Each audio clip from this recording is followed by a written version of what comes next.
누구나 한 번쯤은 일상속 물건들을 모아본 경험이 있을 겁니다. 어려서부터 무언가를 수집했던 취미를 어른이 되어서까지 이어가기도 하죠. 누군가는 수집을 특별한 사람들만이 하는 별난 취미로 치부하기도 합니다. 하지만 이것은 인류에게 내재된 본능적인 욕구에 가깝습니다. 모은 것을 늘려가는 기쁨은 누구나 느껴본 적이 있는 본능적인 즐거움이죠. 그래서 혹자는 인류를 호모 콜렉투스, 즉 수집 인간이라고 부를 수도 있다고 했습니다. 세상 사람 셋 중 한 명은 수집가라는 말처럼 인류는 오래전부터 무언가를 수집하려는 욕구를 가져왔습니다. 아주 오래전으로 거슬러 올라가 보죠. 고대 아시리아의 마지막 왕이었던 아슈르바니팔. 그는 통치 기간에 장서를 수집해 최초의 체계적인 도서관을 세운 것으로 유명합니다. 이로써 우리는 그 시대상을 살펴볼 수 있었죠. 위대한 시인 빅토르 위고, 한 시대를 풍미했던 렘브란트와 모네, 팝 아트의 선구자인 앤디 워홀 등 수많은 유명 인사들의 공통점은 무엇일까요? 바로 엄청난 수집광이었다는 사실이죠. 빅토르 위고는 중세 가구와 화려한 장식품을 모았고, 모네는 일본 작가의 작품에 매료돼 방안을 가득 채웠습니다. 렘브란트는 명화를 모으다 가사를 탕진했죠. 그리고 현대에 와서도 이런 수집 욕구는 사라지지 않았습니다. 사람들은 시대에 맞춰 더 다양하고 새로운 물건들을 수집하기 시작했죠. 가장 큰 특징은 우표와 화폐, 만년필 같은 전통적인 수집품에서 나아가 현대의 수집가들은 디지털 기기를 모은다는 점입니다. 그들은 왜 디지털 수집가가 됐을까요? 평범한 사람들의 아주 특별한 수집 이야기를 만나러 갑니다.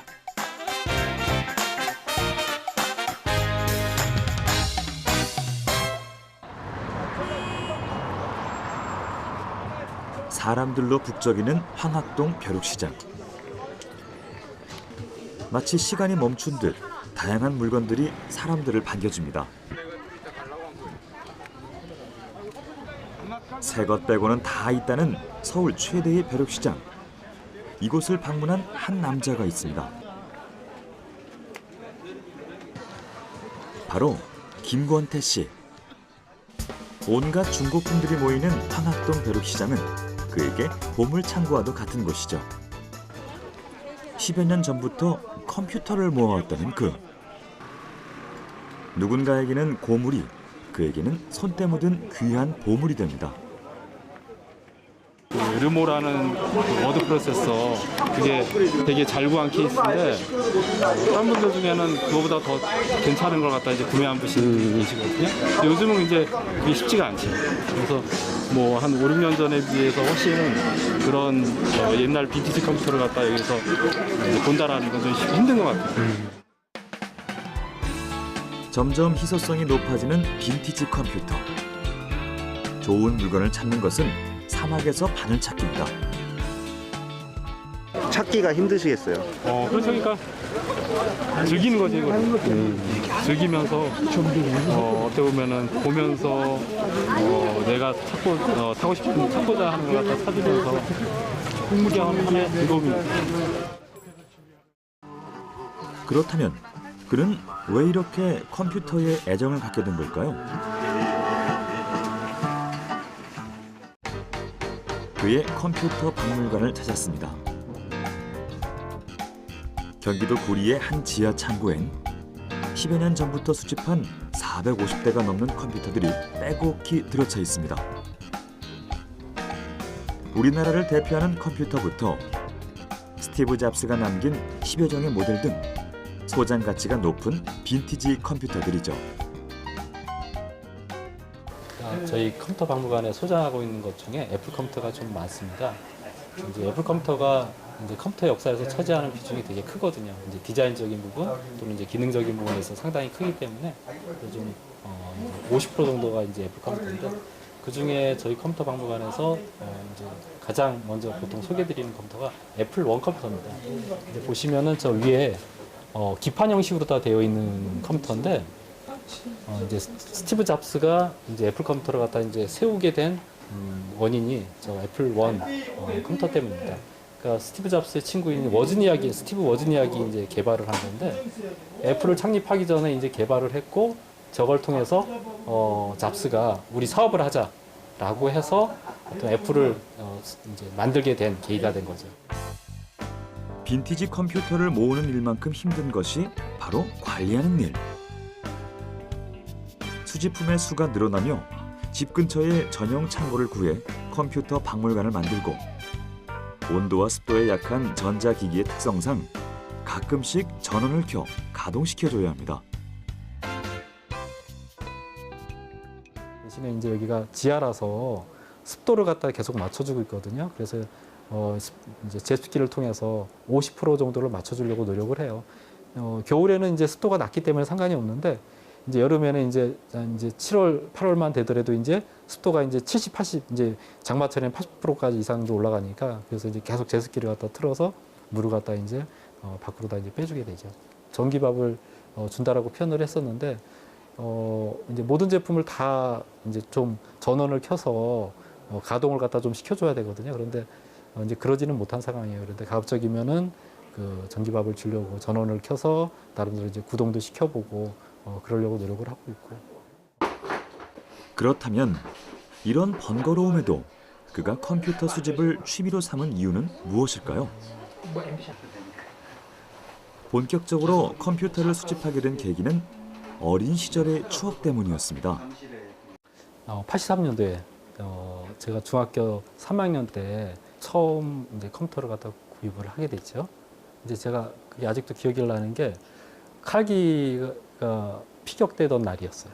그래서 아직도 그걸 기억을 하는데 그날 이제 엄마 손잡고 이제 청계천 7가에 이제 컴퓨터 판매하는 데 가서 구매를 했죠. 그때 당시 가격으로 컴퓨터만 19만 8천 원, 그리고 모니터랑 그다음에 카세트 테이블 넣어서 데이터를 저장하는 저장 장치가 있었는데 그것까지 다 합쳐서 23만 원인가 24만 원인가 한 그 정도 비용으로다가 컴퓨터를 갖다 구매했던 걸로 다 기억을 해요. 그래서 이 부모님을 컴퓨터가 졸라서 갖게 된 컴퓨터의 생애 첫 컴퓨터. 이걸 통해서 이제 당시 가장 저렴한 8비트 컴퓨터였지만 그에게는 보물 1호였습니다.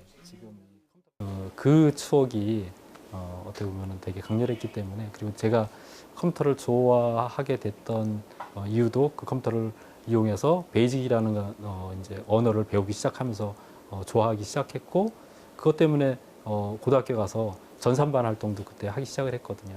그래서 애플 컴퓨터라든가 MSX 컴퓨터라든가 이제 그런 추억이 학창 시절에 친구들이랑의 추억들이 묻어져 있는 제품들이 있기 때문에 그걸 이제 모으기 시작을 했던 거죠.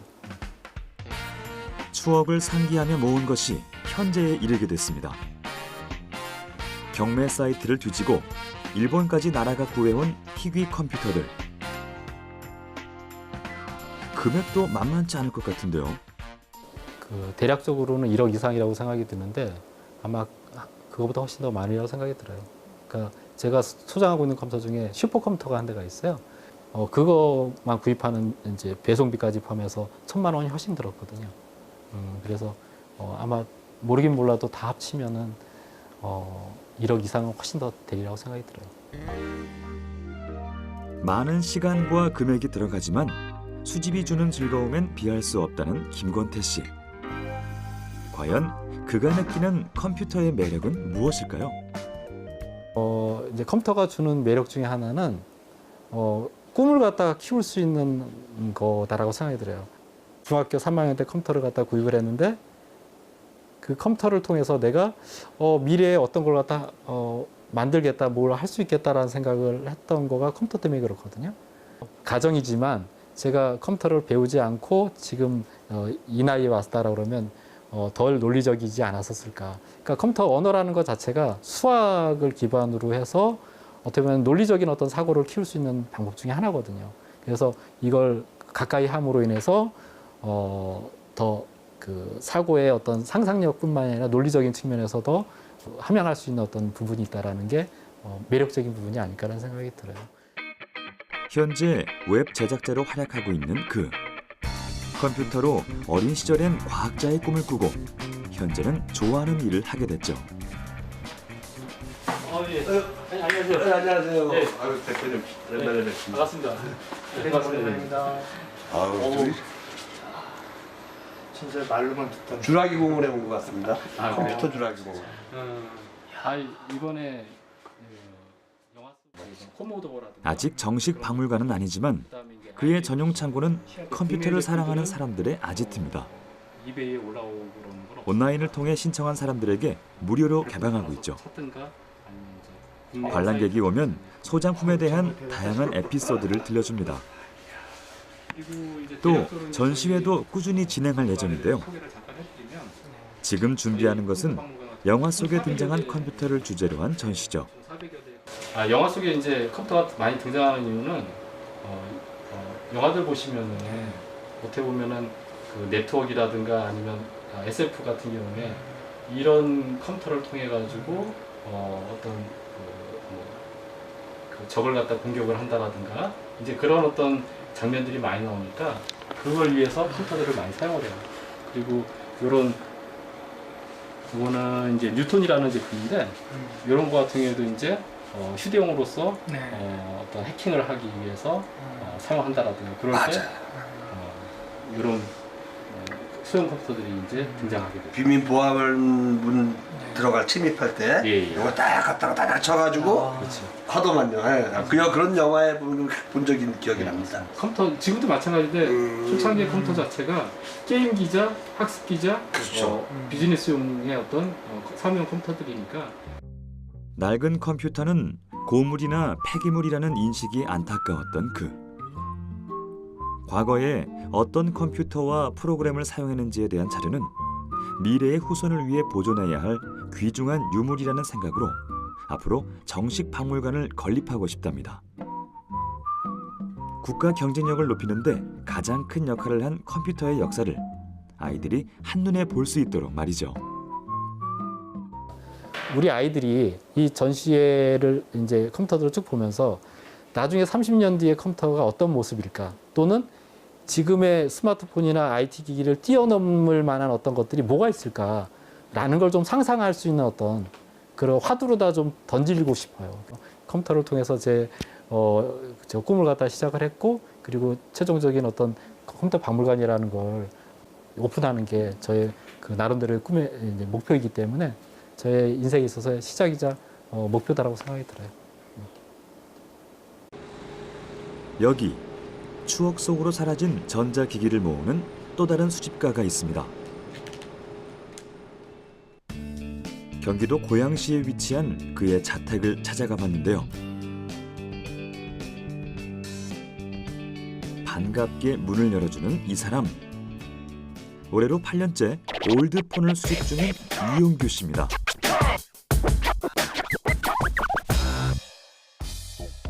집 앞 계단까지 점령한 휴대폰 상자들. 그동안 모은 휴대폰이 차고 넘쳐 집안에 둘 공간이 없을 정도랍니다. 한 상자당 무려 100개가 넘는 휴대폰들이 들어있다는데요. 그중 일부만 들여와도 거실이 가득 차죠. 평범한 40대의 가장인 그가 왜 이렇게 열성적으로 휴대폰을 모으게 된 걸까요? 아무래도 그 생활 밀착 상품이다 보니까 누구나 이제 늘 가지고 다녔던 휴대폰이잖아요. 그럼으로써 이제 그 휴대폰에 있던 뭐 애착이라든가 뭐 사랑이라든가 뭐 슬픔이라든가 이런 모든 생활의 이제 모든 느낌들이 다 녹아 있다고 이제 생각을 했고요. 이런 휴대폰들도 하나의 이제 역사라고 생각을 해서 이제 이 휴대폰이 재활용이 된다면은 이게 그 용광로 속에 이제 녹아버려서 이제 없어지게 되거든요. 이제 그게 싫었던 거죠. 누군가는 모아놓으면 이제 충분한 이제 그 수집품이 될 것이다. 그런 생각에 이제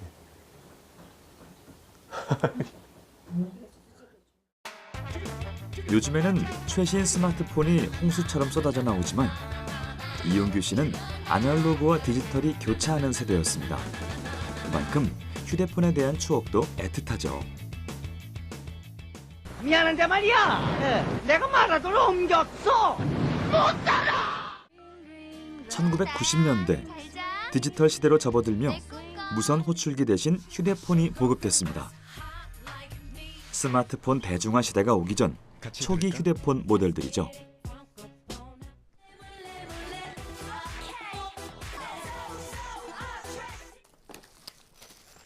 (90년대) 학창 시절을 보내며 이 일련의 과정을 겪은 이용규 씨에게 휴대폰은 그 시절의 향수를 다시 불러일으키는 고마운 매개체입니다.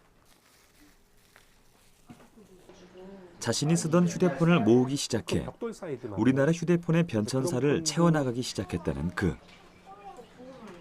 그 양이 방대해지며 이제 정리할 엄두도 나지 않습니다. 최초의 이제 초기 휴대폰 모델들인데요. 벽돌폰 그러잖아요. 정말 사이즈가 벽돌만 해서 벽돌폰이라고 불렀던 것 같아요. 한 대 때리면 정말 코드가 잘 이제 먹기 좋게 까집니다. 이제 처음에는 우리나라에 이제 휴대폰을 만들 수 있는 기술력이 없다 보니까요. 이제 그 제조사가 이제 수입 제품들이 많고요. 뭐 일본 제품들, 뭐 노키아 제품들, 이제 미국에서 온 제품들, 이제 우리나라에서 이제 보기 힘든 수입 제품들이죠. 80년대 후반의 휴대폰은 두께도 두꺼울 뿐더러 무게도 지금의 노트북만큼이나 무거웠습니다. 당시 단말기 가격만 100만 원이 넘는 고가였지만 통화 품질은 크게 떨어졌죠. 90년대 후반에 들어서며 통화 품질이 개선돼 본격적인 휴대폰 시대가 열리게 됐습니다. 그 시대의 휴대폰 붐을 느낄 수 있는 익숙한 광고 한 편. 이름을 말하세요. 말만 하면 바로 걸린다. 즉시 추적을 하고. 이젠 말로 거세요. 이제 예전에 그 뭐 안성기 배우분이 이제 본부 하면서 이제 사용했던 폰들, 이제 본부폰이라고 많이 알려졌고요. 이렇게 뭐 냉장고 폰이다라고 해서 조금씩 작아지면서 이제 디지털 폰들이 뭐 이런 식으로 이제 출시가 되었죠. 이때 굉장히 많이 대중화를 이뤘고요. 그리고 2000년대부터 휴대폰이 급격하게 진화하며 흑백에서 컬러 화면이 도입되고 인터넷이 탑재되는 등 휴대폰의 대중화 시대로 접어들었죠.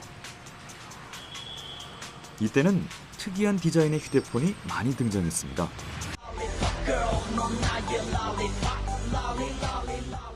큐리트에서 출시한 이제 게임용 폰입니다. 예. 이때 당시에 이 휴대폰 이름 앞에 닉네임이 연예인 이름이 많이 붙었거든요. 이윤열이라고 그 스타크래프트를 이제 선수분이 이 폰을 썼다가 돼서 이윤열 폰이다라고 불렸던 폰이고요. 보통 컴팩트 폰, 조개 폰 이렇게 불렸죠. 굉장히 특이하게 생겼습니다. 원형 휴대폰이 여기 유일하지 않나 싶어요. 이 폰은 이제 그 삼성에서 만든 듀얼 폴더라고 해가지고요. 젊은 분한테 정말 많이 팔렸습니다. 이때 당시에 그 이효리라는 그 젊은 인기 배우가 탤런트가 이제 목에서 걸고 나와서 이제 광고를 했던 폰인데요. 정말 지금 봐도 디자인이 정말 멋지죠. 제가 사용했던 두 번째 폰입니다. 그래서 애착이 좀 많이 가고요. 그 밖에도 실제로 금이 박힌 휴대폰부터 아테네 올림픽을 기념하기 위해 만들어진 한정폰, 휴대폰에 초소형 TV 수신기를 내장해 기네스북에 오른 세계 최초 TV폰 등 30년 모바일 역사를 한눈에 볼 수 있는 휴대폰들이 총 4천여 점에 달합니다.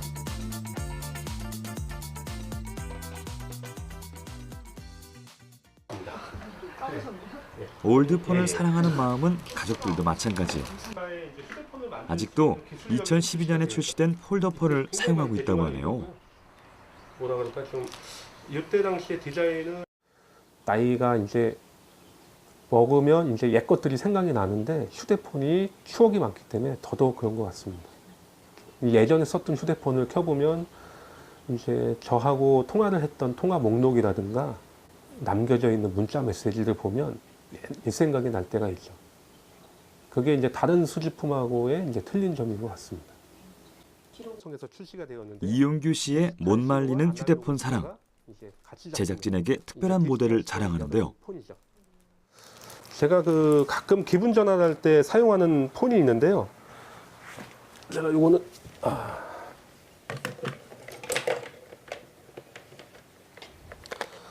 요거는 이제 그 우리나라에서 이제 최초의 디지털 모델들입니다. 요때는 그 아날로그 폰은 이제 그 011, 017, 그 다음에 PCS는 이제 뭐 016, 018, 019 이제 이런 모델들을 사용했었는데요. 이제 요 두 모델은 011로 쓸 수 있는 현재 쓸 수 있는 가장 오래된 폰이고요. 요 모델은 017로 이제 그 쓸 수 있는 가장 오래된 폰입니다. 근데 저는 이제 요 모델에 애착을 갖고 있는데요.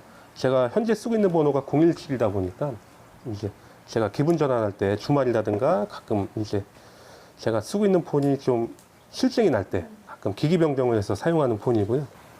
요즘에는 보기 힘든 2G 폰을 가지고 나가면 어디서나 관심 집중. 한번 열어봐 주세요. 워낙 귀한 물건이다 보니 렌탈 문의도 들어옵니다.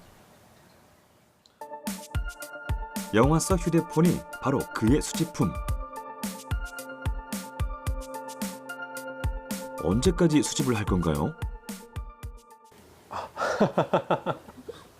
앞으로 계속 쭉 하지 않을까 생각이 듭니다. 아마 휴대폰이 없어지면 그만두지 않을까라는 생각도 해보고요. 일단 휴대폰은 일단 제가 그 이제 수집을 함으로써 이제 애착을 갖고 있는 이제 한 부분이잖아요. 이게 취미 생활이고 나중에 이제 이 폰을 활용해서 가족이 더 돈독하게 될 수 있는 부분을 찾고 있습니다. 그래서 그 아이들이 이 휴대폰에 대해서 이거를 이제 쓰레기라고 생각하지 않고 그냥 아빠가 소중히 여기는 거기 때문에 본인도 소중히 다뤄줄 수 있는 그런 어떤 나이대가 된다면 그때 되면 이제 같이 이 휴대폰을 정리를 해서 이제 제조사별로 정확하게 리스트를 만들어 보고 싶은 게 이제 계획입니다.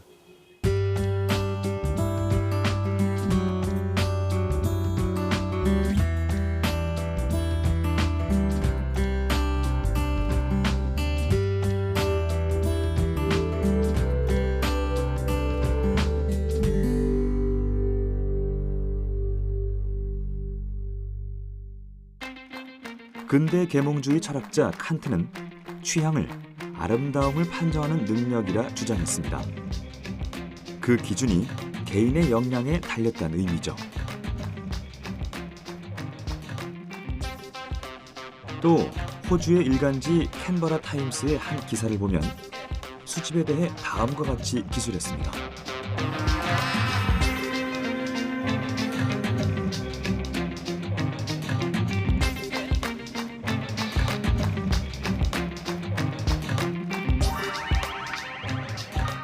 뉴질랜드의 수집가 렉스 맨 키벨은 자국의 초기 역사가 담긴 물품을 모아 도서관에 기증했죠. 그 이유에 어떻든 수집광이 빚어낸 결과물은 매력적입니다. 그들의 집착으로 우리는 알 수 없었던 역사와 유명 작품을 현대에서도 만날 수 있게 됐습니다. 그러한 관점에서 한국의 민속예술에 깊은 관심을 나타낸 미술평론가 야나기 무네요시는 수집하는 행위를 창작적 수집이라 이름짓습니다. 이것이 세상에 수많은 수집광이 존재해야만 하는 이유죠. 그렇다면 현대의 수집가들은 어떤 특징을 가지고 있을까요? 빠르게 변화하고 일회용품으로 넘쳐나는 현대 사회에 따뜻한 감성을 품고 등장한 디지털 수집가. 그들의 수집 목록에도 변화의 바람이 불고 있습니다.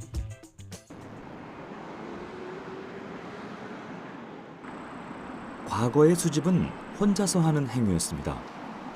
하지만 최근엔 함께 모여서 참여하고 즐기는 수집이 늘어나고 있죠.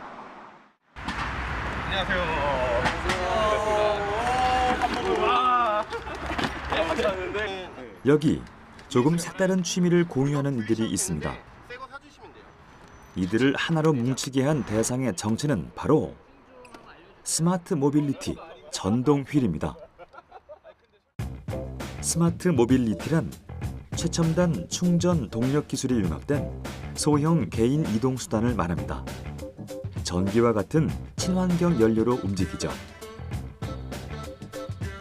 2000년대 초 발명가 딘 카멘이 최초 개발에 성공한 이래로 차세대 이동 수단으로 주목받고 있습니다.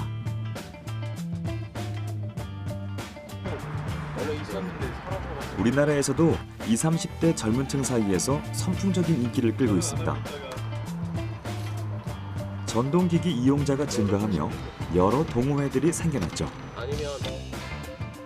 일주일에 2~3번 함께 모여 전동휠 라이딩을 즐기고 정보도 공유하며 하나 되는 시간을 가집니다.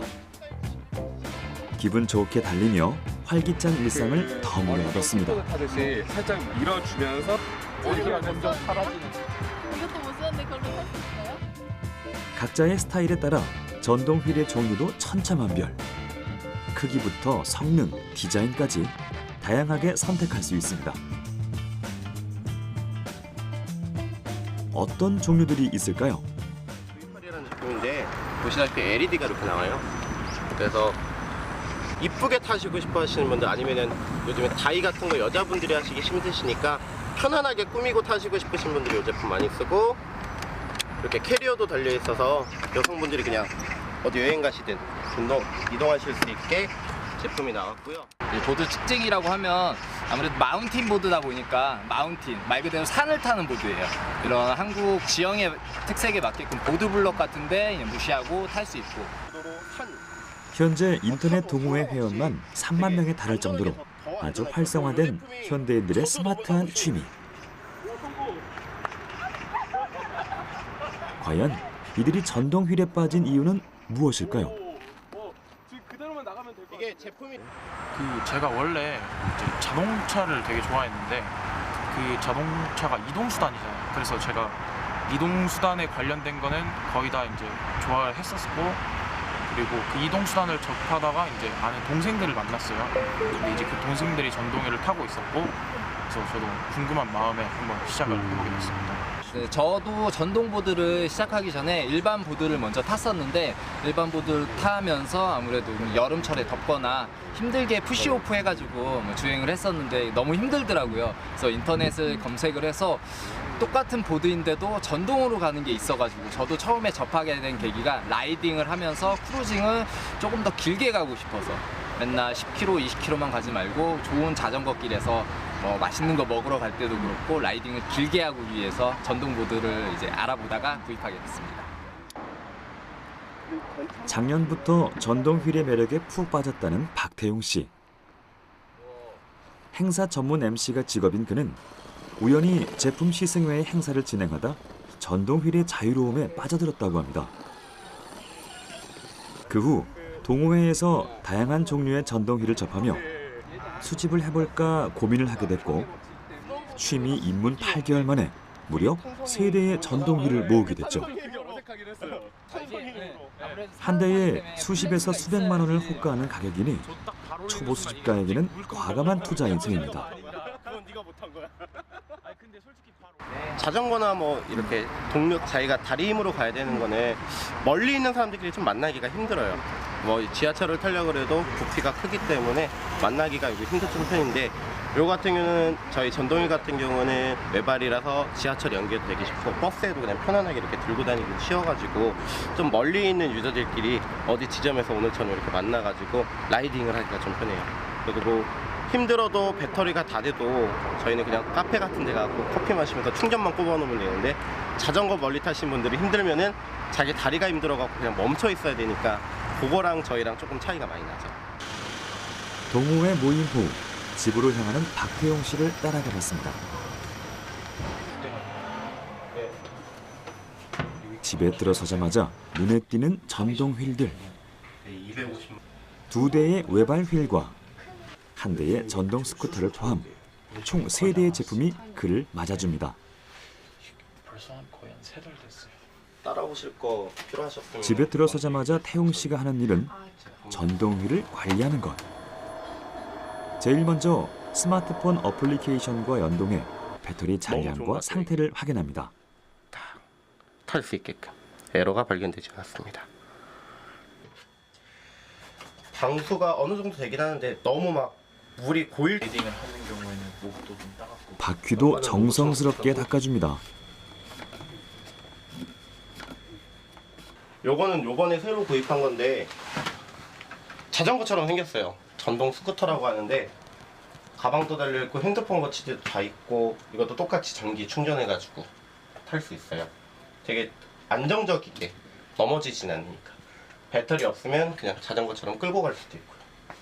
대신 단점이 지하철 타기는 조금 힘들어요.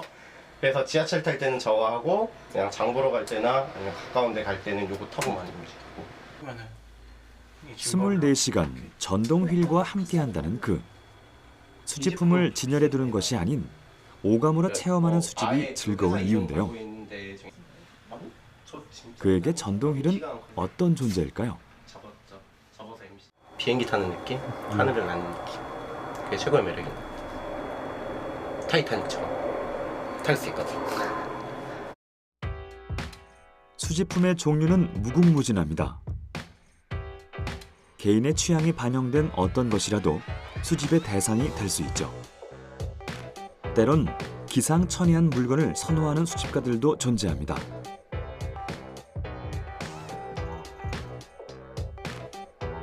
다양한 종류의 변기 뚜껑을 수집하고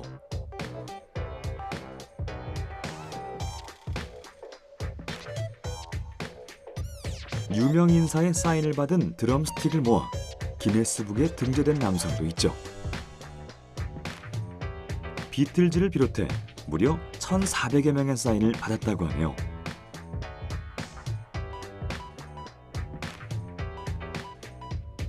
그리고 여기 취미에서 시작해 수집 그 자체가 인생이 되어버린 사람이 있습니다.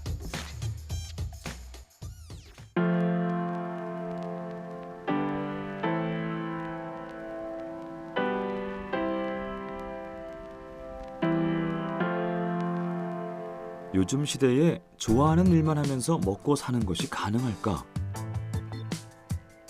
남다른 취미 덕분에 일과 행복, 두 마리 토끼를 잡은 남자가 있습니다.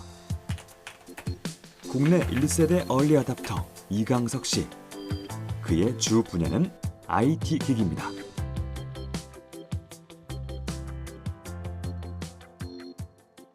IT 기기 매력이라고 하면은 일단은 하드웨어 성능 외적으로 소프트웨어적으로 제가 어떻게 쓰느냐에 따라서 결과가 달라지는 성능이라고 하는 부분들은 사양에 따라서는 이제 돌아가는 게 있고 안 돌아가는 게 있다 보니까 남들보다 먼저 구해서 먼저 경험해보는 약간 선구자적인 역할, 그리고 그 경험을 통해서 경험을 먼저 공유하고 그걸로 인해서 뭐 자부심이나 뿌듯함을 느낄 수 있는 그런 계기가 됐었죠. PC 통신 시절부터 IT 제품 분석을 했다는 강석 씨. 그 세월만 무려 30년에 달합니다. 그러다 보니 새로운 물건을 미리 사용해보는 얼리 어댑터라는 신종 직업을 탄생시켰고 현재까지도 그 일을 즐기며 IT 전문 컨설턴트로 활약하고 있는데요. 그의 방에는 다양한 IT 제품이 가득하죠. 몇 년 전까지는 거의 전자사전처럼 약간 특이한 케이스였는데 국내에서 가장 초경량, 초소형 사이즈의 키보드를 내장한 컴퓨터였습니다. 그래서 한때는 이제 마니아층들이 주로 썼었는데 단점으로는 화면이 작고 물론 해상도는 꽤 나왔어요. 1024. 거기다가 노트북에 갖고 있는, 넷북이 갖고 있는 성능은 다 갖고 있었기 때문에 요거와 이게 동급 모델이었어요. 이 EGPC라는 거하고 이 모델들이 성능은 거의 똑같은데 크기 차이가 나죠. 그리고 이건 4인치, 이건 7인치. 지금 있는 이런 이제 15인치급하고 비교했을 때 뭐 옛날로 치면 성능 차이는 별 차이가 나지는 않았었지만 이제 그 휴대하긴 좋았지만 실제 키보드 치는 게 좀 불편했었고 이거와 더불어 그 개수만 50여 가지. 요것도 수집을 하는 이유는 무엇일까요? 예전 제품 같은 경우 데스크탑 같은 경우는 부피가 엄청 큽니다. 저도 지금 저쪽 베란다 쪽에 타워 케이스 하나하고 미들 케이스, 스몰 사이즈, 그 다음에 맥 데스크도 있는데 그런 거는 10개, 20개씩 보관하면 덩치가 엄청나게 커지기 때문에 그런 경우는 저희 어머님도 싫어하세요. 공간을 많이 차지하니까. 근데 스마트 기기는 몇십 개를 다 모아놔도 공간을 그렇게 많이 차지하진 않거든요. 지금 한 노트북하고 스마트 디바이스를 다 합쳐봐야 데스크탑 하나 있는 정도의 공간밖에 차지하지 않습니다. 그래서 공간에 대한 부담이 좀 그나마 적다 보니까 스마트 디바이스는 좀 소장해도 소장할 만한 여유는 좀 있고, 흔히 저는 이제 지인들하고 농담할 때 보면은 책장에 책도 꼽혀 있지만 특정 공간에는 책 대신에 디바이스가 쫙 꼽혀 있어서 오늘은 뭘 들고 나갈까, 그래서 오늘 모임에 오늘 그 하루 동안에 움직이는 시간, 하루 이틀 동안 움직이는 곳, 그 다음에 오늘 하는 업무나 만나는 사람 일정에 따라서 그거에 맞는 디바이스를 골라서 가지고 나가는 또 그런 재미도 있습니다. IT 제품을 적극적으로 소비하며 그 속에서 즐거움을 찾는다는 그의 요즘 최고 관심사는 바로 키보드입니다. 제가 주로 쓰고 있는 이제 그 데스크탑형 키보드는 이게 이제 다스 키보드라서 한 20만 원대짜리 이제 기계식 키보드고요. 보통 저렴한 이제 한 10,000원대짜리 키보드들도 있는데 그런 건 요즘 잘 안 쓰고 있는 키 타수가 빨라지면서 기계식 키보드의 그런 매력이 있어요.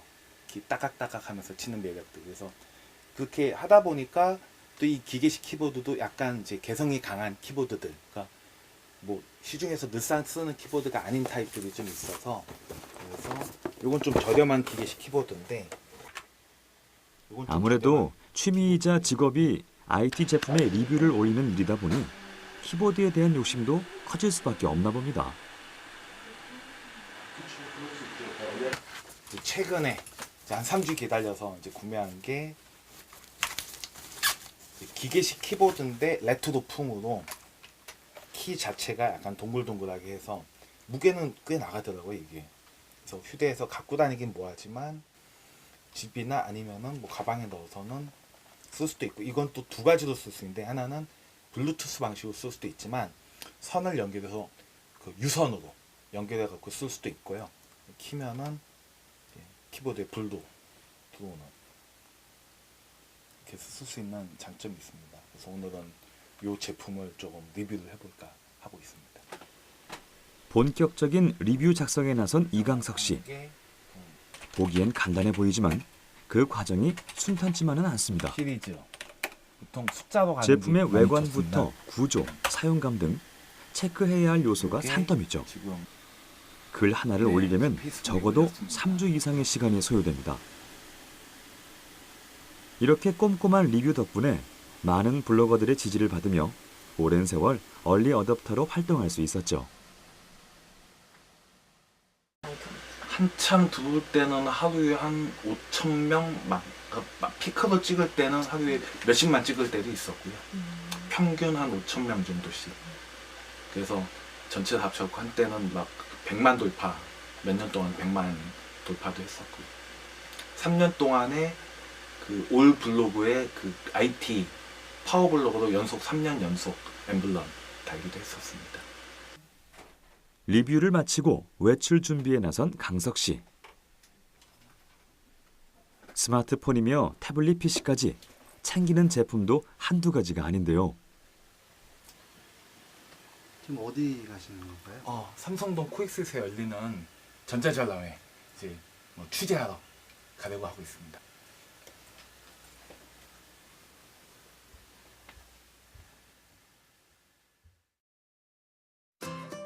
그가 찾아간 곳은 국내 최대의 IT 전시회.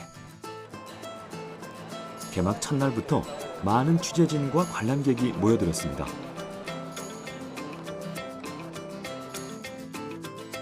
국내 최대의 정보통신기술 축제인 월드 IT쇼 2017. 국내외 다양한 IT 기업들이 새로운 제품과 기술들을 관람객들에게 선보이는 자리입니다.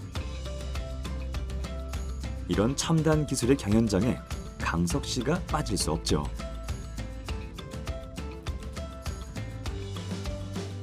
많은 관람객들이 최신 IT 기기를 체험해보고 있었는데요.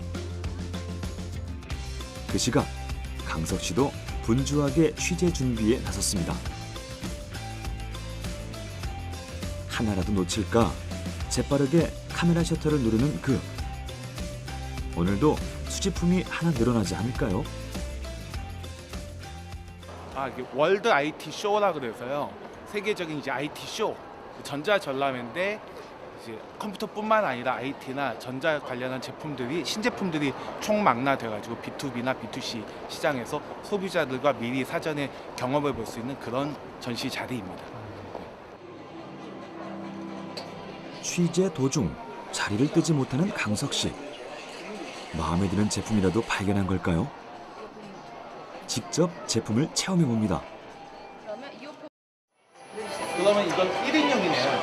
1인용이에요. 개인 게임 하실 때거나 뭐 음악 들으실 때, 영화 볼 때 이렇게. 2명이나 3명 볼 때는 그러면 이제 블루투스를 연결을 하는 거니까 두 세대까지. 기계를 연결해서. 근데 이어폰은 조금 전에 이제 서라운드 같은 그런 효과가 전혀 없고 그냥 2D처럼 네, 진동은 느껴지진 않고요. 네. 근데 좀 더 선명하게는 들리실 거예요. 그 집중도 있게. 꼼꼼하게 제품을 살피는 그. 이번 전시의 키워드인 4차 산업혁명에 맞춰 기업의 개발 트렌드를 한눈에 파악할 수 있는 소중한 시간이었습니다. 그렇다면 전자기기의 유행이 더욱 짧아진 요즘 현명하게 제품을 구입하는 팁은 없을까요? 보통 이제 그 얼리 어댑터가 아닌 이상에는 최신형까지 거의 필요는 없어요. 그러면은 2017년도에 나온 제품 바로 직전 모델, 2016년도에 나왔던 최신 사양의 모델을 사는 게 가격도 가성비도 뛰어나고 이미 안정화도 돼 있기 때문에 바로 직전 모델, 최신 직전 모델들을 스마트폰이나 노트북 같은 경우 최신 직전 모델들을 보통 많이 추천합니다. 1세대 얼리 어댑터로 수집이라는 취미가 인생을 바꾼 강석 씨. 그 역시 재미삼아 시작했던 일이 평생의 직업이 될 줄은 꿈에도 몰랐다는데요. 올해부턴 더 많은 계획을 실천할 예정입니다. 전국을 돌며 노하우 컨설팅에 매진하고 블로그 운영 노하우를 살려 영세 자영업자를 위한 강의를 진행할 예정이죠. 과연 그에게 수집이란 어떤 의미이고 앞으로의 계획은 무엇일까요? 저희 지인들도 저한테는 그런 얘기 많이 하는데 나중에 뭐 IT 기기 이제 전시관 같은 식으로 그렇다고 엄청 크게 할 수 있는 건 아니지만 제가 모을 수 있는 거 모아서 85년부터 하다 보니까 몇십 년 뒤에는 IT 기기 40년, 50년 사서 이렇게 좀 꾸밀 수가 있으니까 좀 가까이 하는 이제 비슷한 일을 하는 사람끼리 모여서 지방에 이제 폐교나 아니면은 이제 마을 단지, 자치 마을 단지를 만들어서 우리끼리 이제 공생 상부상조하면서 필요하신 분들은 와서 배우고 갈 수 있게 하는 걸 만들고 싶고요.